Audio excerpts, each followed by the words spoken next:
ça le paradoxe des actualités. C'est pour ça que les actualités, je trouve le truc le plus dangereux de notre quotidien, c'est les actualités.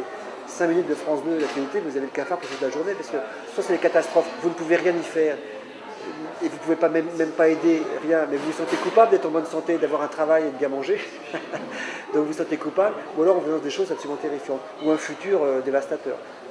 Vous voyez, donc, et ça, je trouve que c'est un vrai poison, ça frilorise les gens beaucoup.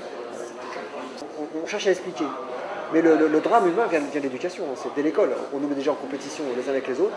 C'est pas parce qu'on est un cancre qu'on est un raté, mais c'est quand même ce qu'on croit. Si me constate, j'étais un gosse assez moyen, c'est ce que j'ai cru pendant très longtemps, quoi. Et c'est faux. Et il y a simplement des structures mentales qui sont plus scolaires que d'autres. Et souvent, les types brillants à l'école rament complètement dans la vie derrière, et cette cotation de valeur, elle est fausse. Après, l'histoire de France, on nous apprend à l'apprendre, on ne nous apprend pas à la juger. Il faudrait la juger. 1515, bon, Napoléon François Ier, Marignane, tout ça, mais pourquoi il était là-bas? Quel besoin poussait ce mec à aller faire tuer des hommes pour aller piller, je ne sais quoi? C'est ça qu'il faudrait raconter aux gamins, leur expliquer. De même qu'un corps humain qui fonctionne, il faudrait raconter aux gamins. Un gosse qui court dans la cour de récréation, je suis sûr qu'il serait intéressé de savoir comment ça fonctionne. Mais on leur fait faire calcul mental, la récitation, le machin, on les formate pour un système dans l'espoir de les rendre productifs. Ou on les transforme en vaches à lait, consommateurs, ou on les rend en prédateurs. Industriels. C'est vrai, les meilleurs deviennent des prédateurs. L'immense majorité devient des vaches à lait, des consommateurs. Tous les erreurs viennent là. Ouais, j'ai un petit gars, ouais. Je dis ça, j'arrive pas à l'éduquer mieux que tout le monde. Hein. Il s'en fout complètement, il est dans ses jeux vidéo, machin, il lit pas un bouquin, c'est une catastrophe. Mais je pense que ça vient de là, il a 16 ans. Je pense que ça vient de là, vraiment. Tout est fait en gros pour que l'individu ne se rencontre pas dans une vie. Parce que s'il se rencontre, c'est terrible. Il développe un sens critique, il développe un jugement. Et alors là, il est ingouvernable. Donc que ce soit les religions, que ce soit les commerçants, que ce soit les politiques, ils n'ont aucun intérêt à ce que l'individu se trouve. Donc dès l'âge de 2 ans, l'enfant, en théorie et statistiquement, est devenu un consommateur. Si en plus on peut leur coller une religion dessus, c'est parfait. Vous voyez, moi j'étais chrétien, il a fallu que l'époque soit ce qu'elle est pour que je me débarrasse de cette religion, que je n'avais pas demandé. Pourquoi on baptise un enfant? Pourquoi on lui fait faire attendons qu'il ait 20 ans, qu'il ait un esprit critique? Enfin, j'enfonce des portes ouvertes, hein, je m'en excuse, mais c'est vrai. Ces 3 valeurs dominantes, eh ben, elles font un mal de chien, l'individu n'est plus lui.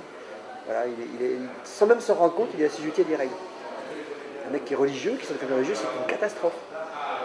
Vous voyez, voilà. Bon, voilà. Après ce brûlot audiovisuel que je viens de livrer, voilà.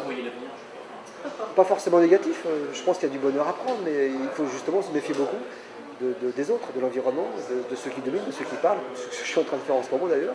Il faut se méfier de ces gens, il faut se méfier, il faut cultiver son soi. Quoi. Voilà.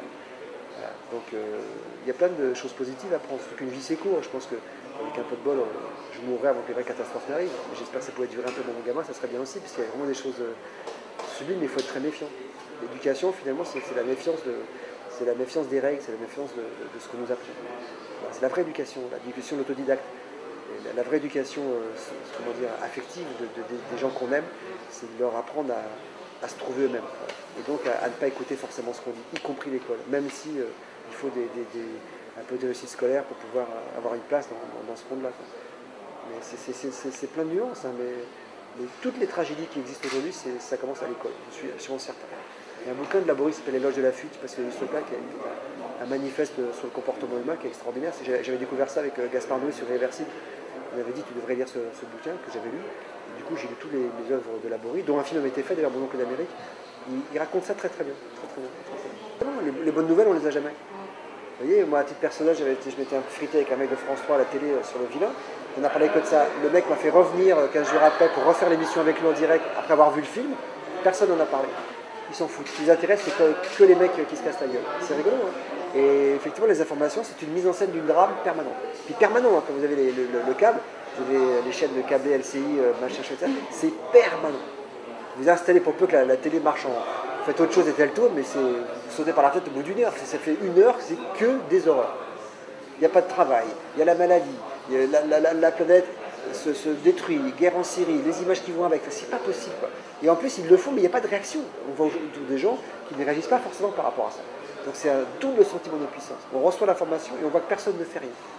Comme un type qui dans la rue est par terre et personne ne l'aide. C'est ça les informations. Après, deux, trois politiques qui viennent à la télé expliquer des trucs et ça fait toujours les mêmes depuis 40 ans, donc a priori ils n'ont pas vraiment la solution non plus. Donc c'est très anxiogène. Le truc qu'on devrait interdire aux enfants, c'est ça, c'est les informations.